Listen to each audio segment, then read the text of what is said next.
warahmatullahi wabarakatuh. Saya Fernanda Hasanah Mardiah dari Prodi PAI 4A ingin menjawab soal UAS yang telah diberikan. Yang pertama, apa masalah pendidik atau guru Islam pada saat ini dan bagaimana solusinya?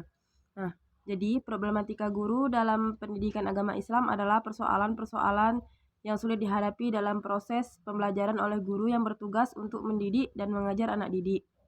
Nah, hingga memperoleh kedewasaan baik jasmani maupun rohani dalam ini pendidikan agama Islam. Nah, secara khusus, bila dilihat tugas guru pendidikan agama Islam adalah di samping harus memberikan pemahaman yang benar tentang ajaran agama, juga diharapkan dapat membangun jiwa dan karakter keagamaan yang dibangun melalui pengajaran agama tersebut.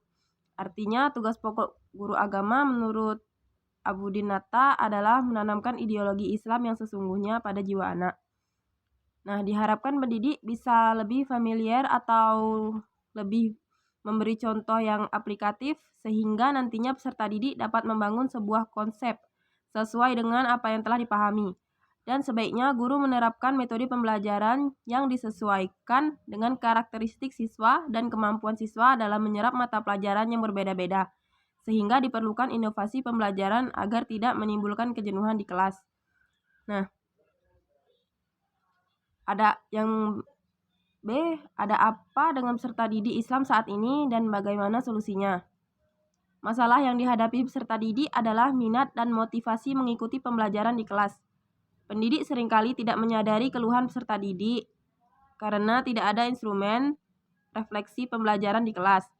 Realitas ini menunjukkan bahwa peserta didik membutuhkan pembelajaran yang menyenangkan, membangkitkan minat dan motivasi, serta transmisi materi ajar yang terjangkau oleh nalar peserta didik. Nah, salah satu solusi yang dapat dilakukan pendidik adalah memperbaiki strategi dan metode pembelajaran di kelas. Kompetensi pendidik dalam konteks ini menekankan aspek pedagogik, yakni kemampuan pendidik dalam menyajikan materi ajar yang sesuai dengan kebutuhan peserta didik. Yang C, apa kekurangan dan kelebihan kurikulum pendidikan Islam selama ini dan bagaimana solusinya?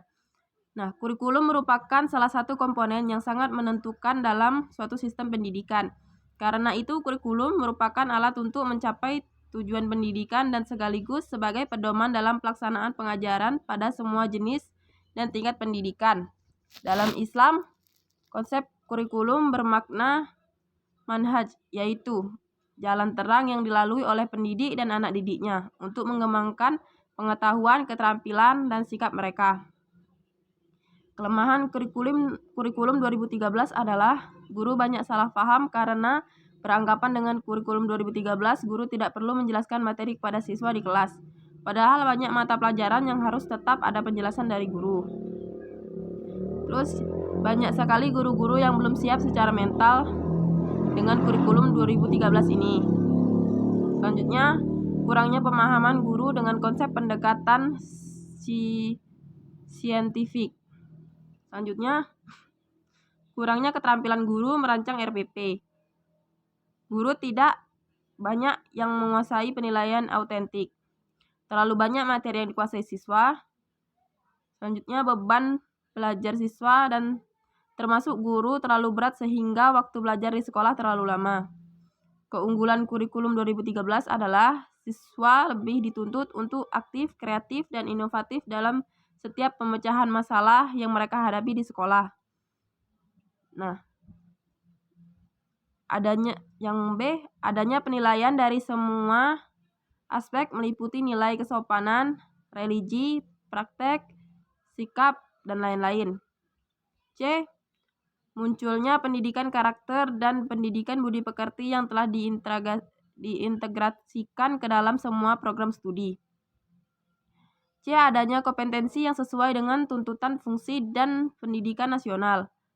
E. Kompetensi yang dimaksud menggambarkan secara holistik domain, sikap, keterampilan, dan pengetahuan.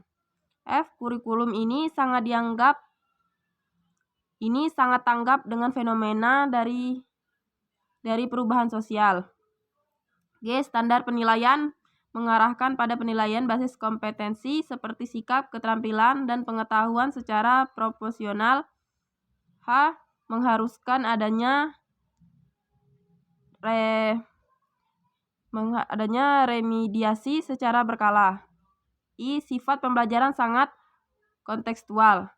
J. Buku kelengkapan dokumen disiapkan lengkap oleh pemerintah. Kurikulum sebagai rancangan pendidikan mempunyai kedudukan sentral, menentukan kegiatan dan hasil pendidikan. Penyusunannya memerlukan fondasi yang kuat didasarkan atas hasil pemikiran dan penelitian yang mendalam. Kurikulum yang lemah akan menghasilkan manusia yang lemah pula. D. Ada apa dengan sarana dan prasarana pendidikan Islam saat ini? Dan bagaimana solusinya? Kurangnya sarana dan prasarana di setiap sekolah menjadi masalah yang sangat penting.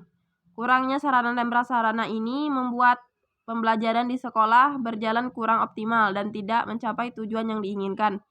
Nah, untuk itu perlu adanya tindak lanjut dari pemerintah, sekolah, lembaga pendidikan, maupun orang tua peserta didik. Menurut saya kondisi ini pendidikan di Indonesia memang masih belum merata, terutama pada daerah-daerah seperti desa-desa terpencil, terpelosok, maupun daerah yang identik dengan perekonomian yang rendah. Mayoritas penduduk yang tinggal di daerah ini mempunyai pola pikir yang masih sangat minim mengenai pendidikan, transportasi, komunikasi, dan lain-lain. Sehingga bagi penduduk yang tinggal di daerah ini merasa bahwasannya pendidikan merupakan suatu hal yang mewah, karena pendidikan identik dengan mahalnya biaya yang dikeluarkan. Selain itu, minimnya sarana dan prasarana juga menjadi salah satu faktor tidak meratanya pendidikan di daerah. Kurangnya prasarana dan prasarana di sekolah menyebabkan terhalangnya keberlangsungan proses pembelajaran di sekolah. Untuk itu, perlu upaya-upaya yang diberikan untuk memenuhi kebutuhan sarana dan prasarana di sekolah. Upaya tersebut bisa dilakukan oleh pemerintah, sekolah, lembaga-lembaga pendidikan, maupun orang tua peserta didik. Menurut saya solusinya yang dapat dilakukan dalam waktu dekat ini adalah pemerintah bisa meningkatkan dana untuk pendidikan dan juga membantu warga yang kurang mampu dengan memberikan beasiswa. Yang mengapa lembaga pendidikan Islam, misalnya MIN, MTS, MAN, kurang diminati oleh para pelajar Islam? Mereka lebih memilih sekolah di SD, SMP, dan SMA. Jelaskan penyebabnya dan tawarkan solusinya. Keberadaan madrasah tidak terlepas dari pandangan positif masyarakat tentang lembaga pendidikan Islam tersebut dan peran-peran yang ditampilkannya.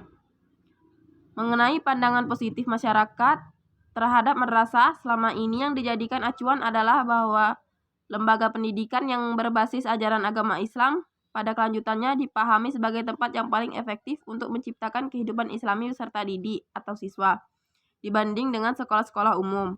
Namun, demikian pandangan ini hanya sekedar penilaian saja terhadap madrasah, tidak diikuti dengan partisipasi atau berperan aktif dalam membangun madrasah, khususnya para orang tua. Meskipun mereka menyadari bahwa madrasah itu bagus, tetapi mereka kurang berminat untuk menyekolahkan anaknya di madrasah. Faktor-faktor penyebab kurangnya minat orang tua untuk menyekolahkan anaknya di madrasah adalah 1. Kurangnya sumber daya manusia. Kekurangan inilah yang dilihat oleh masyarakat atau orang tua mengakibatkan kurangnya minat mereka untuk menyekolahkan anaknya di madrasah karena dengan alasan bahwa takut nantinya anak mereka tidak maksimal dalam menerima pembelajaran. Yang kedua, kurangnya anggaran yang dimiliki. Hal ini menjadi salah satu faktor penyebab kurangnya minat orang tua untuk menyekolahkan anaknya pada MTS, karena dengan kecilnya anggaran yang dimiliki oleh madrasah sanawiyah mengakibatkan kelancaran dalam proses pembelajaran ini sedikit terhambat. Yang ketiga, orang tua hanya mengikuti keinginan anak. Telah dikatakan sebelumnya bahwa meskipun para orang tua menyadari madrasah itu bagus, namun tetap saja mereka tidak menyekolahkan anaknya ke madrasah karena mereka hanya menurut saja kepada keinginan anak-anak mereka yang tidak ingin bersekolah di madrasah dan lebih menyukai sekolah umum. Berdasarkan pembahasan mengenai mengapa lembaga pendidikan Islam, misalnya MIN, MTS, MAN, kurang diminati oleh para pelajar Islam adalah saya memberikan solusi, yakni yang pertama kepada pemerintah pusat, pemerintah daerah, dan lembaga-lembaga pendidikan yang ada, agar bisa meningkatkan kerjasama untuk mengatasi permasalahan-permasalahan yang dihadapi oleh sekolah-sekolah madrasah. Yang kedua, kepada lembaga pendidikan Islam untuk lebih serius membenahi, mengembangkan, dan mengelola sistem pendidikan Islam agar tidak berjalan di tempat. Yang ketiga, kepada seluruh kalangan masyarakat, terlebih kepada orang tua di desa-desa agar memperhatikan keberadaan madrasah meskipun madrasah memiliki kekurangan-kekurangan, namun seyogyanya ikut berperan aktif dalam mengembangkan madrasah agar kedepannya madrasah dapat bersaing dengan sekolah-sekolah umum. Baiklah, sekian dari hasil yang saya jelaskan. Lebih dan kurang saya mohon maaf. Assalamualaikum warahmatullahi wabarakatuh.